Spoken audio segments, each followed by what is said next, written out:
এবার আমরা আলোচনা করব চুম্বক এবং চৌম্বকত্ব নিয়ে। চুম্বক কিন্তু মানুষ ইনভেন্ট করেনি, ডিসকভার করেছে। অর্থাৎ চুম্বক কিন্তু পৃথিবীতে অনেক আগে থেকেই ছিল। প্রাচীনকাল থেকেই মানুষ ম্যাগনেটাইট নামক এক প্রকার কৃষ্ণ বর্ণের পাথরের সাথে পরিচিত ছিল। এই ম্যাগনেটাইট থেকে কিন্তু বর্তমান যে চুম্বকের ম্যাগনেট নামটা এসেছে। এই পাথরগুলোর দিকদর্শী ধর্ম ছিল এবং এগুলো লোহা জাতীয় পদার্থকে আকর্ষণ করতে পারত। তখন থেকেই মানুষ বুঝতে পারে যে এই পদার্থগুলো অন্যান্য পদার্থ থেকে আলাদা।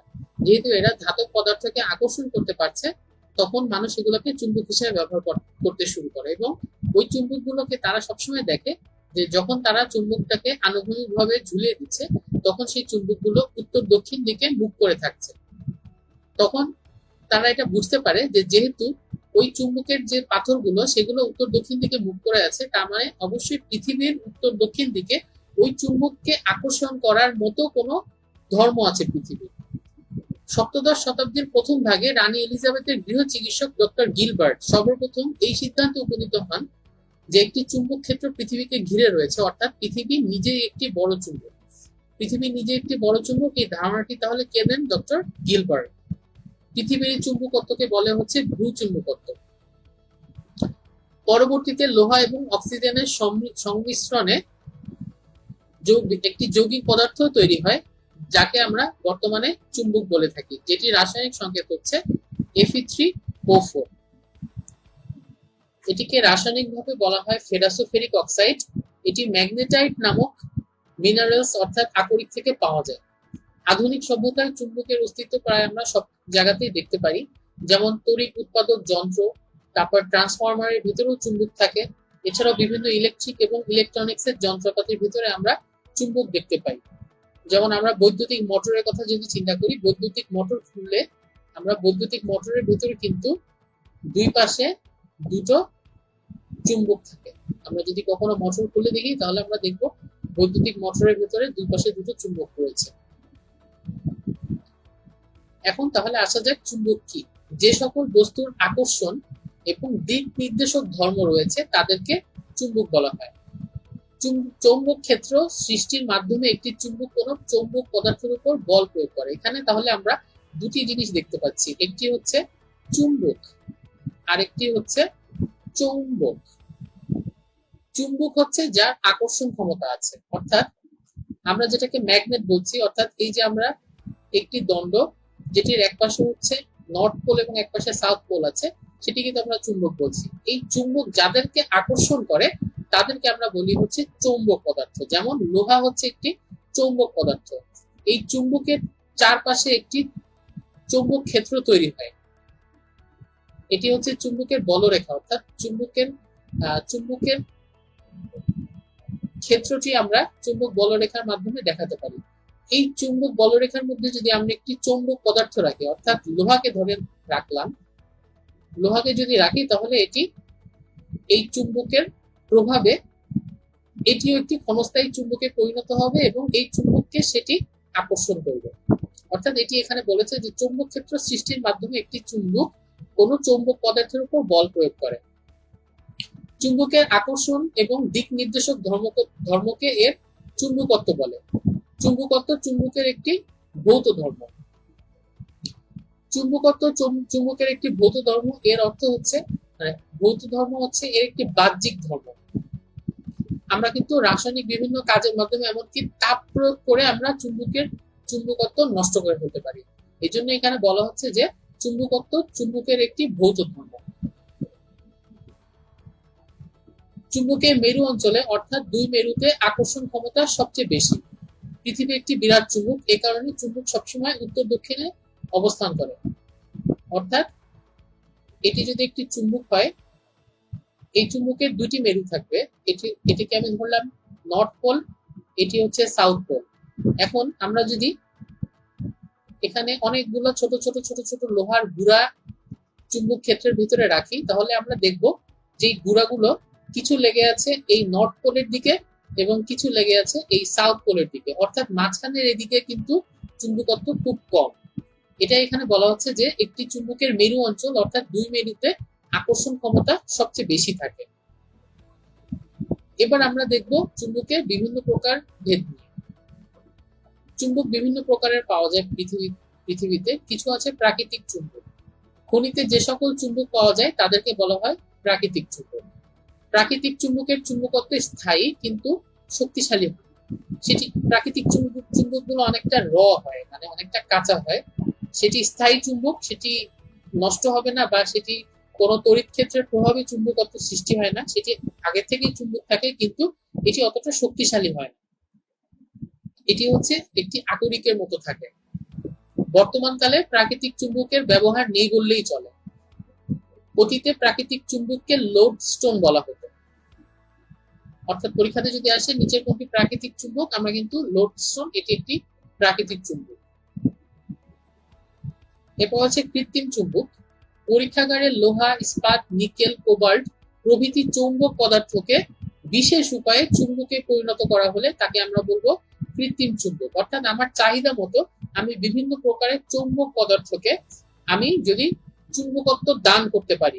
অনেকভাবে চুম্বকত্ব দান করা যায়, তার মধ্যে একটি হচ্ছে ইলেকট্রিক মানে তড়িৎ ক্ষেত্রের ভিতরে এনে অথবা অন্য কোনো চৌম্বক ক্ষেত্রের ভিতরে এনে আমরা যদি লোহা, ইস্পাত, নিকেল, কোবাল্ট ইত্যাদি পদার্থকে আমরা যদি চুম্বকে পরিণত করতে পারি তখন আমরা তাকে বলবো কৃত্রিম চুম্বক।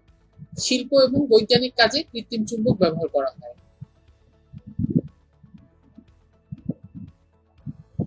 এরপর আমরা আসছি অস্থায়ী চুম্বকে। চৌম্বক পদার্থকে কোনো চৌম্বক ক্ষেত্রের মধ্যে আনলে সেটি চুম্বকে পরিণত হয়। চৌম্বক ক্ষেত্রটি অপসারিত হওয়ার সাথে সাথে এর চুম্বকত্ব বিলুপ্ত হয়। যেমন কাঁচা লোহা, নিকেল অথবা লোহার সংকর ধাতু, এদেরকে যদি আমরা আরেকটি শক্তিশালী, এটি মনে করি আমি একটি শক্তিশালী চুম্বক, এই শক্তিশালী চুম্বকের কাছে আমি একটি কাঁচা লোহার পাতকে রাখলাম, তাহলে এই চুম্বক ক্ষেত্রে আসার কারণে এই কাঁচা লোহার পাতটি একটি অস্থায়ী চুম্বকে পরিণত হবে। এখন আমি যদি এই চুম্বকটাকে সরিয়ে ফেলি তখন আমি দেখব যে এই কাঁচা লোহার পাতটি তার চুম্বকত্ব হারিয়ে ফেলেছে। এই ধরনের চুম্বককে বলা হয় হচ্ছে অস্থায়ী চুম্বক। মোটর, জেনারেটর, ট্রান্সফরমার প্রভৃতি তৈরিতে অস্থায়ী চুম্বক ব্যবহার করা হয়। এবার আসা যাক স্থায়ী চুম্বকে। চৌম্বক ক্ষেত্র অপসারিত হলে যে কৃত্রিম চুম্বকের চুম্বকত্ব সহজে বিলুপ্ত হয় না তাকে বলা হয় স্থায়ী চুম্বক। অর্থাৎ আমি যদি এখানে আমি মনে করি যে এখানে আমার একটি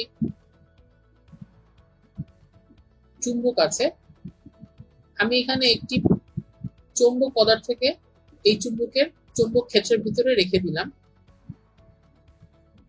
এর প্রভাবে এই চুম্বকটি চুম্বকে পরিণত হলো।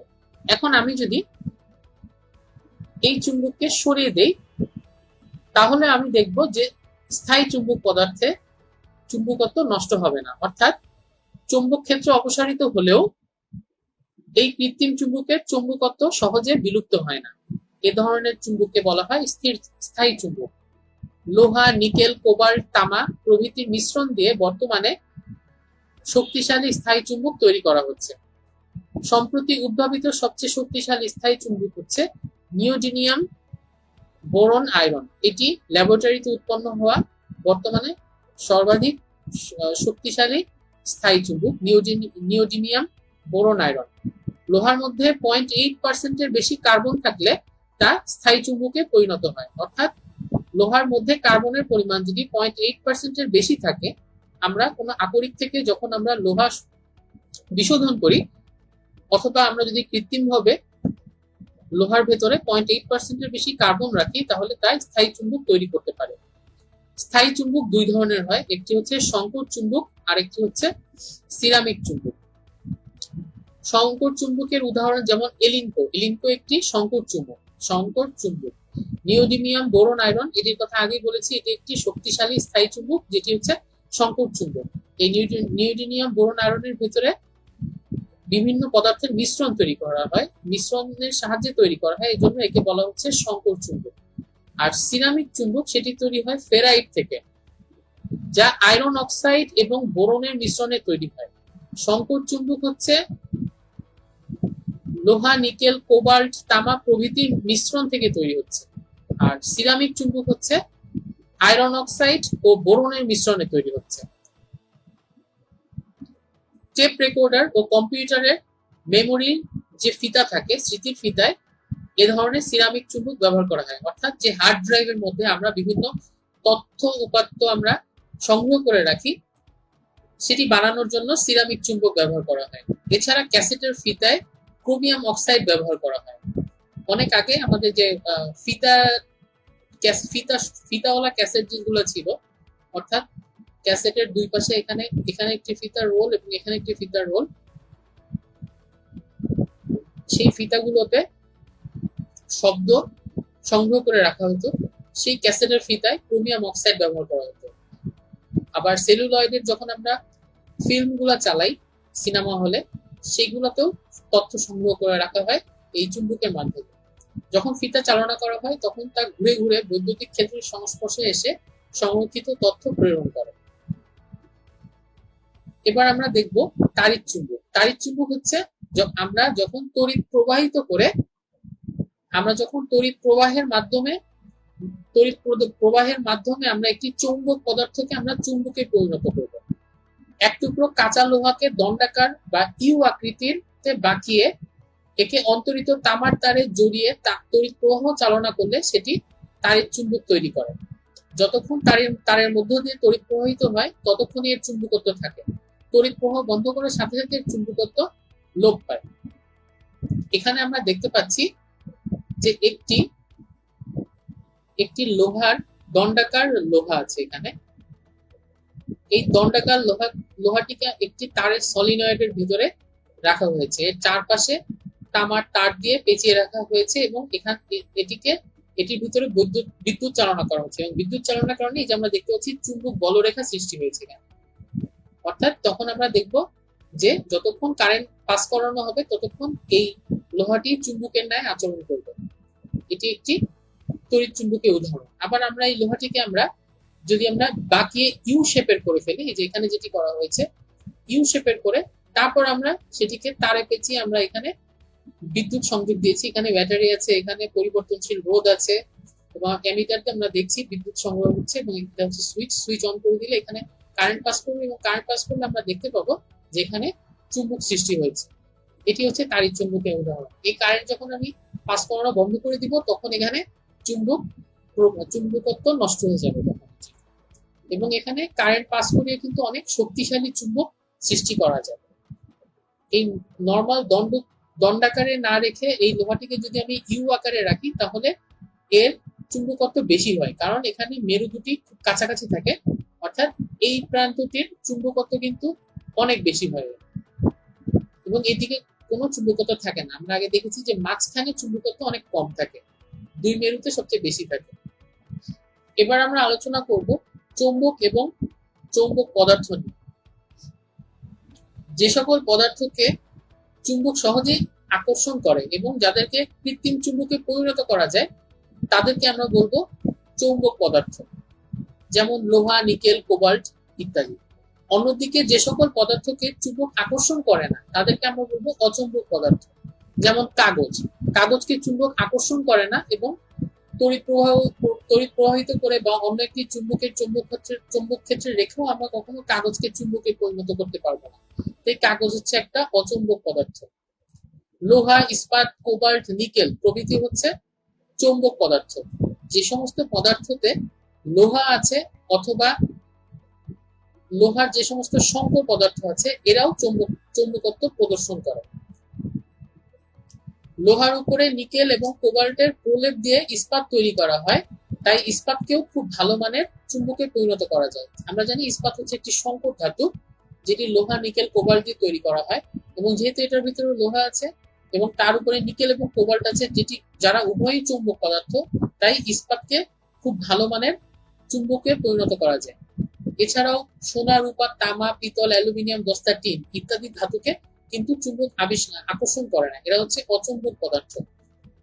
আমরা দেখবো যে সোনা, রূপা, সোনার কোনো গহনা বা রূপার কোনো গহনা এদেরকে কিন্তু চুম্বক আকর্ষণ করে না। এছাড়া আমাদের যেমন অ্যালুমিনিয়াম বডির সাইকেল পাওয়া যায়, আমরা কিন্তু দেখবো ওই সাইকেলে কিন্তু চুম্বক আকর্ষণ করছে না, এরা হচ্ছে অচৌম্বক পদার্থ। এজন্য আমরা অনেক ক্ষেত্রে লোহার উপরে অ্যালুমিনিয়ামের প্রলেপ দেওয়া হয় যাতে লোহাটার স্থায়িত্ব বাড়ে, লোহাতে মরিচা না ধরে এবং লোহাতে যাতে চুম্বকত্ব ধর্ম প্রদর্শন না করে। বেশিরভাগ গাড়িতে আমরা দেখবো যে লোহার বডির উপরে অ্যালুমিনিয়ামের প্রলেপ দেওয়া হচ্ছে। বেশিরভাগ অধাতু যেমন কাঠ, কাগজ, কাঁচ, প্লাস্টিক, রবার ইত্যাদি অচৌম্বক পদার্থ। এই অচৌম্বক পদার্থের উদাহরণগুলো কিন্তু ইম্পর্টেন্ট: সোনা, রূপা, তামা, পিতল, অ্যালুমিনিয়াম, দস্তা, টিন ইত্যাদি। পরীক্ষাতে আসতে পারে নিচের কোনটি অচৌম্বক পদার্থ। কোন চুম্বককে যদি কেটে দুটি বা কয়েকটি খণ্ড করা হয় তাহলে প্রতিটি খণ্ডই কিন্তু স্বতন্ত্র চুম্বকের ন্যায় আচরণ করবে। অর্থাৎ আমি এখানে আমি মনে করি আমার একটি চুম্বক আছে, এটি হচ্ছে চুম্বকের নর্থ পোল, এটি হচ্ছে সাউথ পোল। আমি এই চুম্বকটিকে মাঝ বরাবর যদি কেটে দেই তাহলে আমি দেখব যে আমার এখানে দুটি খণ্ড হয়েছে এবং দেখা যাবে এই দুটি খণ্ডই আলাদা আলাদা চুম্বকে পরিণত হয়েছে। আমি যদি এদেরকেও কাটি তাহলে আমি দেখব এরাও আলাদা আলাদা চুম্বকে পরিণত হয়েছে। অর্থাৎ একটা চুম্বককে আমি যত ছোট ছোট ছোট ছোট ছোট খণ্ডে কাটতেই থাকি আমি তত চুম্বক পেতে থাকবো। সলিনয়েডের ভিতরে এক খণ্ড লৌহ স্থাপন করলে তা তাড়িৎ চুম্বকে পরিণত হয়। আমরা একটু আগে যেটি দেখেছি যে এই যে সলিনয়েড, একটি পেঁচানো সলিনয়েড, তারের পেঁচানো তাক কুণ্ডলী, এর ভিতরে আমি যদি একটি লোহা স্থাপন করি তাহলে সেটি চুম্বকে পরিণত হবে। এবার আমরা বিভিন্ন ধরনের চৌম্বক পদার্থের শ্রেণী বিভাগ সম্পর্কে জানবো। প্রথমে আছে প্যারাচুম্বক পদার্থ। যে সকল পদার্থকে চুম্বক ক্ষেত্রে রাখলে পদার্থের মধ্যে দুর্বল চুম্বকত্ব আবিষ্ট হয় এবং আবিষ্ট চুম্বকায়নের অভিমুখ আবেশিক ক্ষেত্রের অভিমুখ বরাবর হয়, তাদেরকে বলা হয় প্যারাচুম্বক পদার্থ। এখানে বলে রাখি, যেমন আমরা প্রকৃতিতে যদি লোহার একটি আকরিক পাই, সে কিন্তু চুম্বকত্ব প্রদর্শন করতে পারে বা নাও পারে বা খুব দুর্বল থাকতে পারে। এর কারণ হচ্ছে একটা পদার্থের ভেতরে, আমি এখানে ধরে নিচ্ছি তার এগুলো হচ্ছে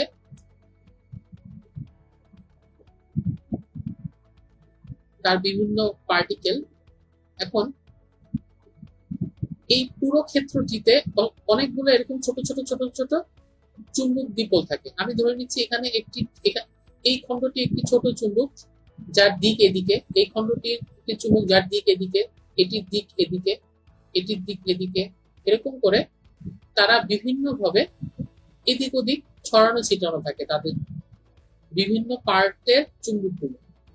এ কারণে এই পুরো লোহার যে টুকরোটি আমি পাচ্ছি সেই টুকরোটি কিন্তু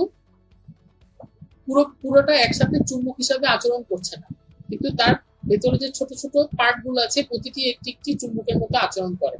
এখন একে যদি আমি একটি চুম্বক ক্ষেত্রে রাখি তাহলে আমি দেখব যে প্যারাচুম্বক পদার্থের ক্ষেত্রে আমরা যেটি দেখব, প্যারাচুম্বক পদার্থ হচ্ছে যেমন প্লাটিনাম, অ্যালুমিনিয়াম, ক্রোমিয়াম, তরল অক্সিজেন, ম্যাঙ্গানিজ, লোহা, নিকেল, এগুলো হচ্ছে প্যারাচুম্বক পদার্থের উদাহরণ। অর্থাৎ এদেরকে যদি আমি একটি চুম্বক পদার্থের ভিতরে রাখি তাহলে আমি দেখব যে এদের মধ্যে দুর্বল চুম্বকত্ব আবিষ্ট হচ্ছে এবং আবিষ্ট চুম্বকায়নের অভিমুখ হচ্ছে আবেশিক ক্ষেত্রের অভিমুখ বরাবর।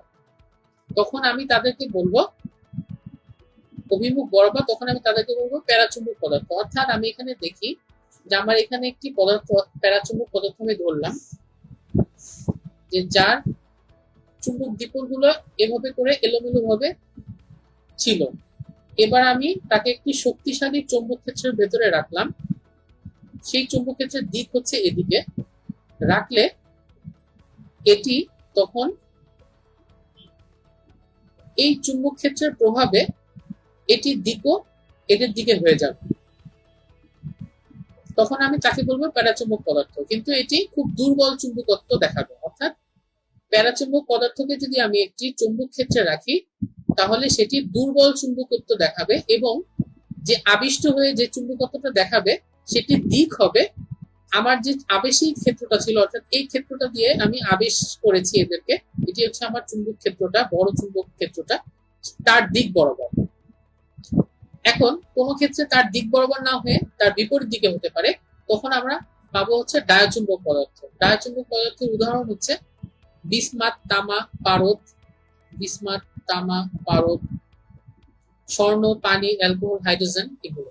এই উদাহরণগুলো অনেক ইম্পর্টেন্ট, পরীক্ষাতে এই উদাহরণগুলো দিয়ে আসতে পারে যে নিচে কোনটি ডায়াচুম্বক পদার্থ। এই জন্য এই উদাহরণগুলো করতে হবে।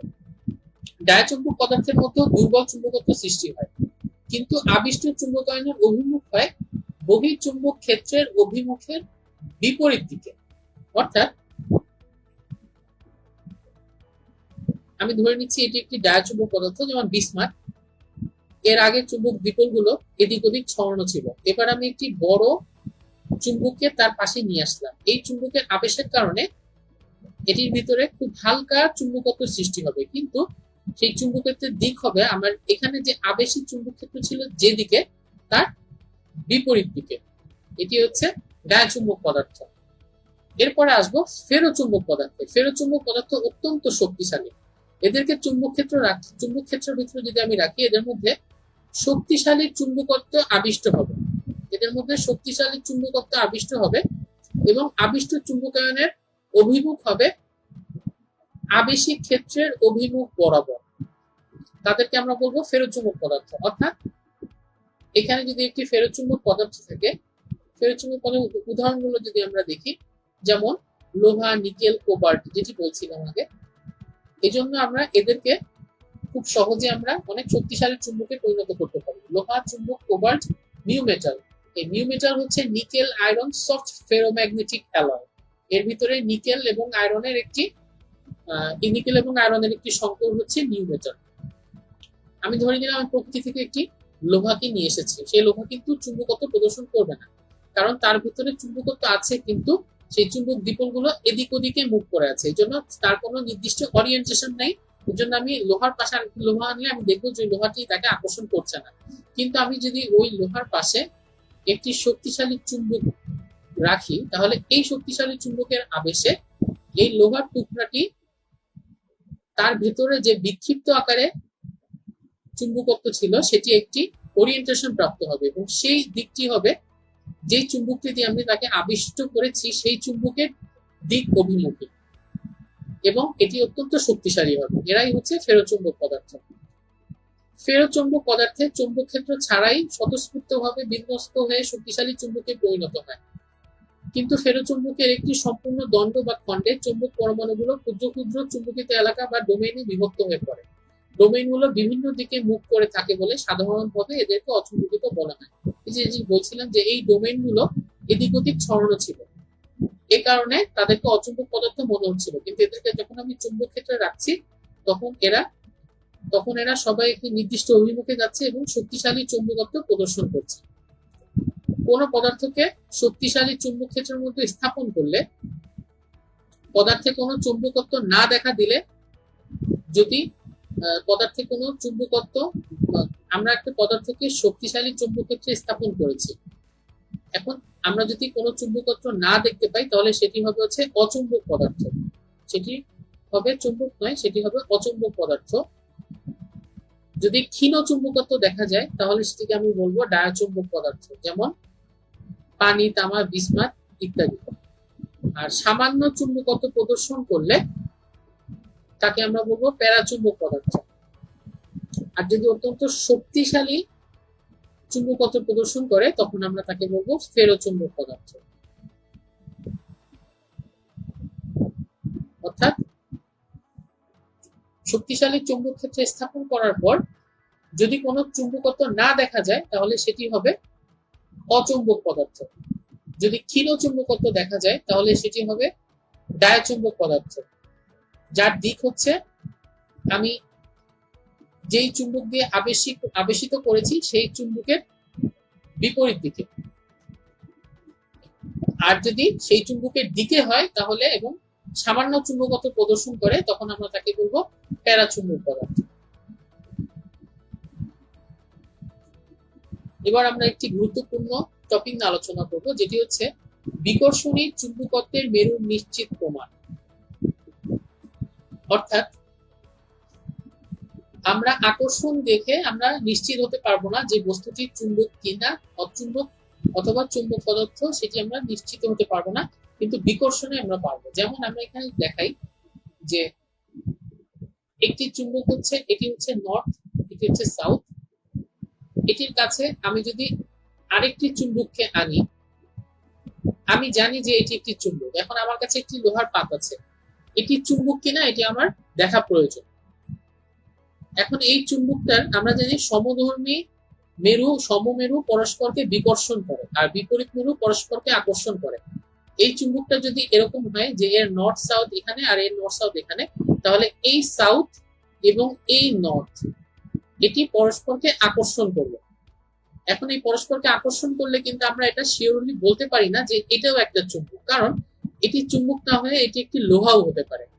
এটি যদি একটা লোহা হয় তাহলেও কিন্তু একে আকর্ষণ করবে। কিন্তু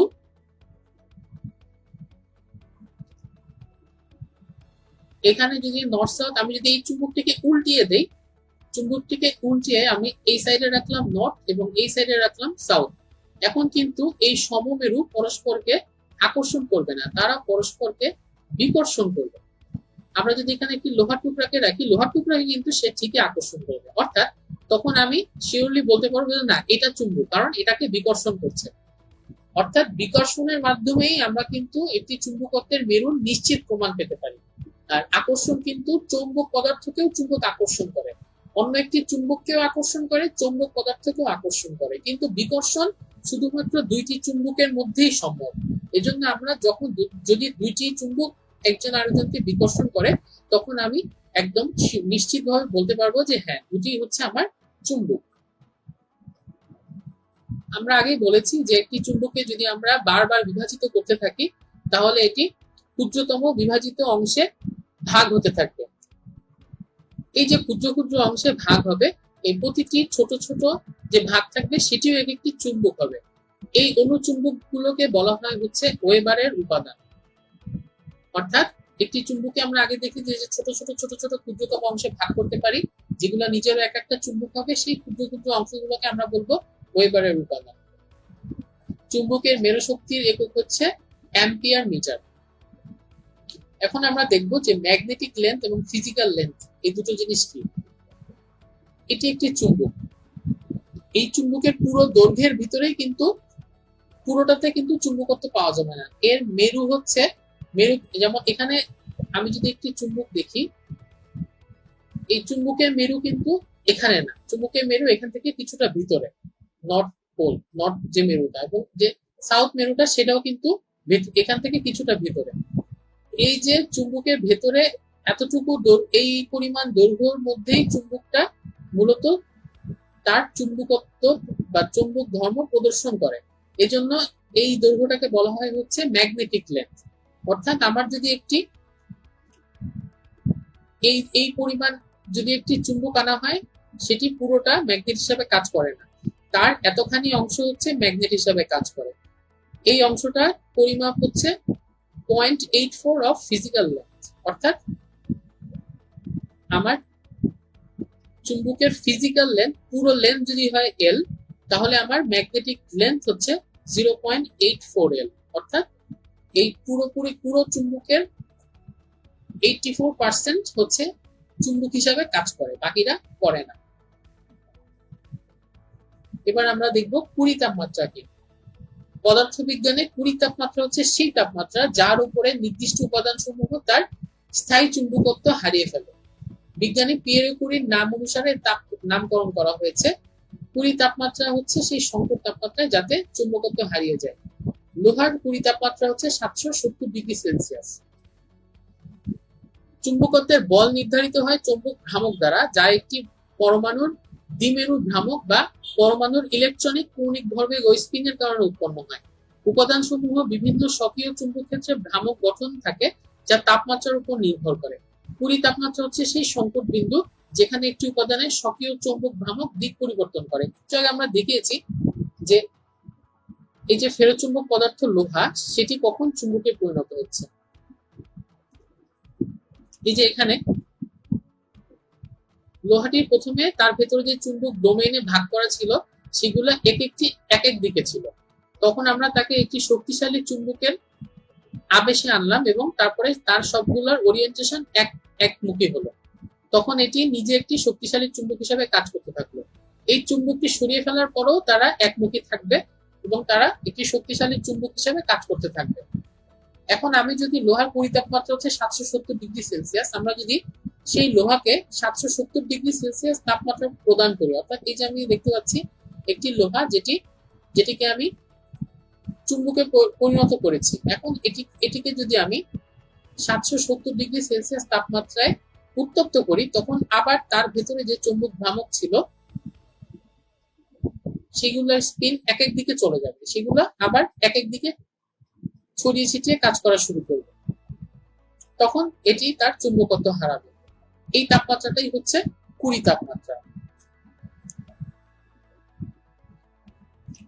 এবার আমরা দেখব লাল মেরু এবং নীল মেরু কাকে বলে। পৃথিবীর চৌম্বক দক্ষিণ মেরুকে বলা হয় লাল মেরু। অর্থাৎ লাল মেরু হচ্ছে পৃথিবীর দক্ষিণ মেরু। এটি ভৌগোলিক দক্ষিণ মেরু থেকে 2250 কিলোমিটার পূর্বে দক্ষিণ ভিক্টোরিয়া অঞ্চলে অবস্থিত। আর পৃথিবীর চৌম্বক উত্তর মেরুকে বলা হচ্ছে নীল মেরু। অর্থাৎ উত্তর মেরু নীল মেরু এবং দক্ষিণ মেরুকে বলা হচ্ছে লাল মেরু। চৌম্বক উত্তর মেরু হচ্ছে ভৌগোলিক উত্তর মেরু থেকে প্রায় 2414 কিলোমিটার পশ্চিমে কানাডার বোথিয়ার ফেলিক্স অঞ্চলে।